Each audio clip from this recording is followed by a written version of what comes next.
নমস্কার বন্ধুরা, লক্ষ্মী কুটিরের রান্নাঘরের পক্ষ থেকে সবাইকে অনেক অনেক স্বাগত। আজকে আমাদের যে মাছ হবে এটা জ্যান্ত কাটা কাতলা মাছ। আলু দিয়ে দেখতে পাচ্ছেন নুন হলুদ মাখিয়ে রেখেছি আলু দিয়ে পিস করে, আর এই আলুটা দেওয়া হবে। আলুটা দিয়ে কাতলা মাছের ঝোল রান্না হবে।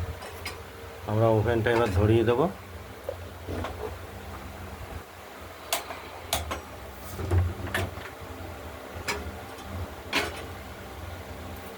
ধরিয়ে প্রথমে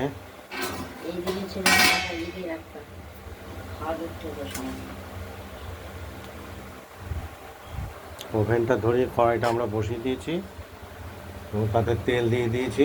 এরপরে মাছটি ভেজে নেব, তেলটা গরম হবে।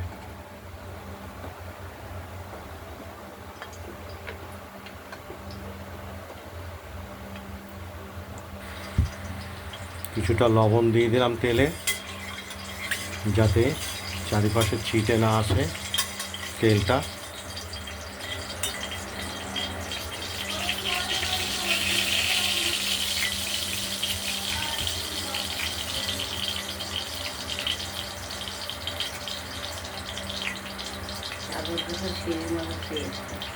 পাড়িয়ে যাবে না।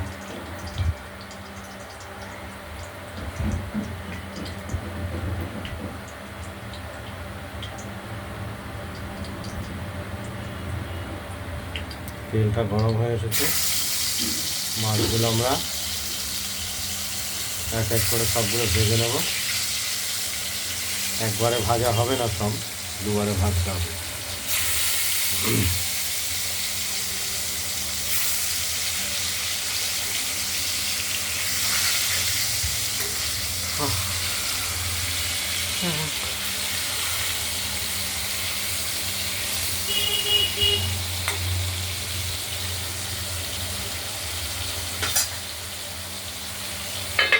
ঢাকা দিয়ে দিলাম। আমরা কড়াইয়ের ঢাকনাটা খুলে দেখে নিচ্ছি মাছগুলি একটা দিক ভাজা হয়েছে, একটা দিক ভেজে নেব।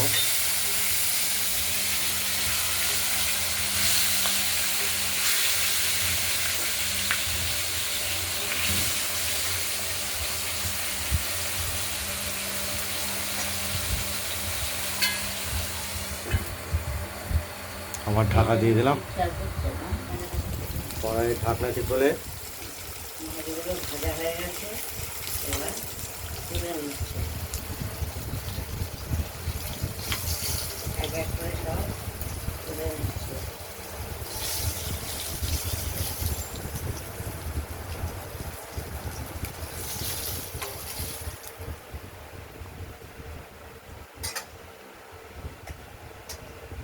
এবার দুটো আছে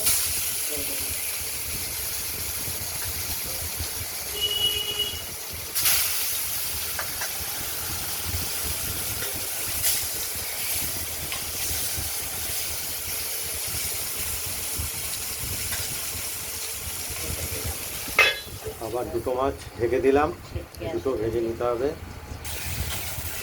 মাছগুলো ঢাকনাটি খুলে মাছ দুটো আবার উল্টে দিলাম।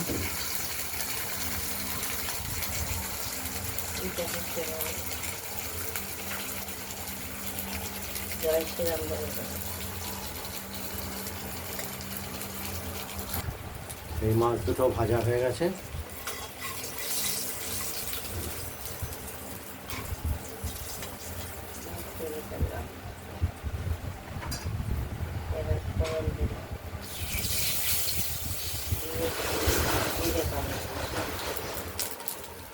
ফোড়ন দিয়ে দিলাম। এরপর আলুগুলোকে ভেজে নেব।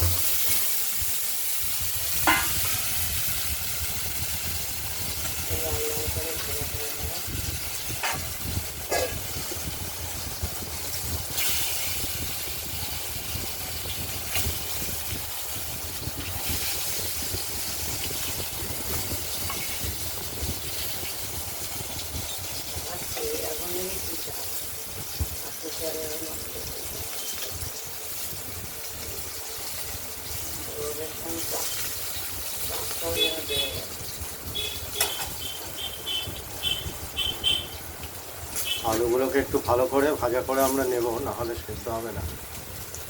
একটু সময় বড় করে দিই। মাছের ঝোলে সেদ্ধ করতে গেলে একটু বেশি সময় লেগে যায়। না, বড় করে দিয়েছি বলে একটু ভাজা করে দিই।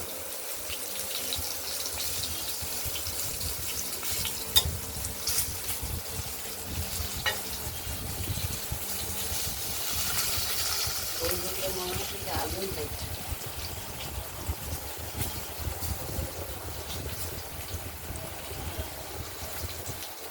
আর এদিকে মশলাটি আমরা বেটে রেখেছি, আদা, কাঁচা লঙ্কা আর জিরে। এর সঙ্গে আজকে একটু শুকনো লঙ্কা দিয়ে দেওয়া হয়েছে, যার জন্য একটু লাল হয়েছে, লাল ভাব আসবে ঝোলে। এটা বাটিতে আমরা তুলে রেখেছি। ভাজা হয়ে গেছে। আলুগুলো ধীরে ধীরে ভাজা হয়ে যাচ্ছে।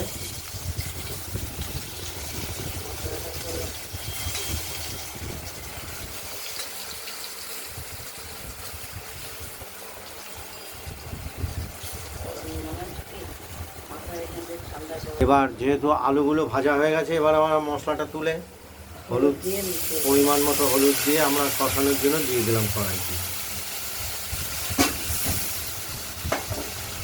এবার কষিয়ে দিই। তুমি এদিকে থেকে চলো, বডি সরাও।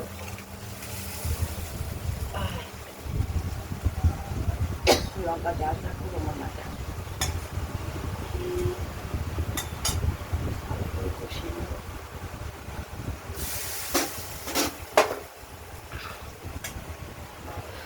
লঙ্কার ঝাঁজ এদিকেও আসছে। হলুদ কি ঠিক হয়েছে? ঠিক লাল না হয়ে মধ্যে ভালো করে এই মশলাটাকে আমরা কষাতে থাকবো। পোড়া করে করে নিই। তারপর সে পোড়া করে